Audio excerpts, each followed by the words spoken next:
En ce temps-là, Jésus disait aussi à celui qui l'avait invité, quand tu donnes un déjeuner ou un dîner, n'invite pas tes amis, ni tes frères, ni tes parents, ni de riches voisins. Sinon, eux aussi te rendraient l'invitation, et ce serait pour toi un don en retour. Au contraire, quand tu donnes une réception, invite des pauvres, des estropiés, des boiteux, des aveugles. Heureux seras-tu, parce qu'ils n'ont rien à te donner en retour. Cela te sera rendu à la résurrection des justes.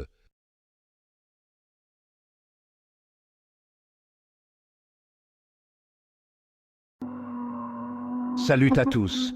Aujourd'hui, j'aimerais vous parler d'un sujet qui me tient profondément à cœur, un sujet qui est l'essence même de notre foi, un reflet de Dieu lui-même.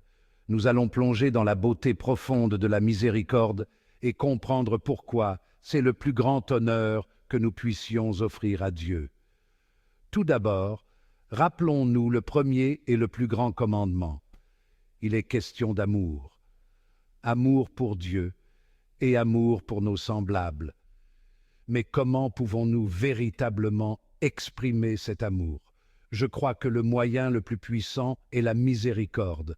La miséricorde est la preuve ultime de l'amour. Imaginez, Dieu, le Tout-Puissant, le Créateur de l'univers, est décrit comme ayant la miséricorde et la vérité marchant devant sa face. C'est immense. Il préfère la miséricorde au jugement. Réfléchissez-y un instant. Rien n'honore Dieu plus que lorsque nous faisons preuve de miséricorde, car c'est ce qui nous rapproche le plus de sa nature divine. Lorsque nous ouvrons nos cœurs aux pauvres et aux souffrants, nous ne nous contentons pas d'accomplir un commandement. Nous incarnons l'amour de Dieu. On nous demande de nous réjouir avec ceux qui sont joyeux et de pleurer avec ceux qui pleurent. C'est l'essence même de notre humanité. C'est notre vocation.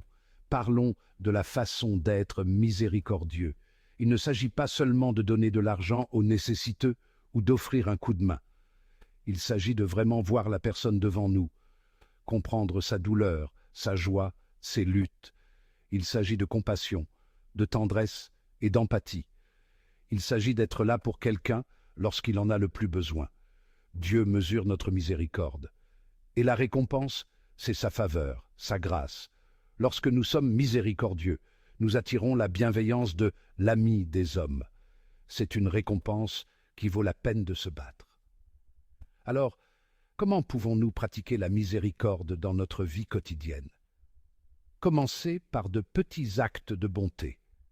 Écoutez quelqu'un qui a besoin de parler.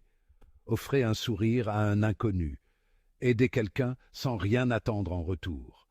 Ces petits actes s'accumulent et créent un effet d'entraînement d'amour et de compassion.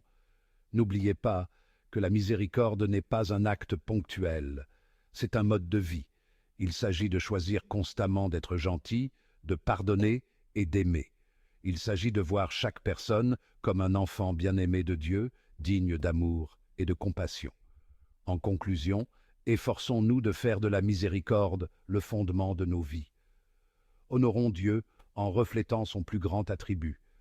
Ouvrons nos cœurs et soyons les vaisseaux de son amour et de sa compassion dans ce monde, car rien, absolument rien, n'honore Dieu plus que d'être miséricordieux. Merci d'avoir regardé. Sortons et faisons une différence, un acte de miséricorde à la fois. À la prochaine.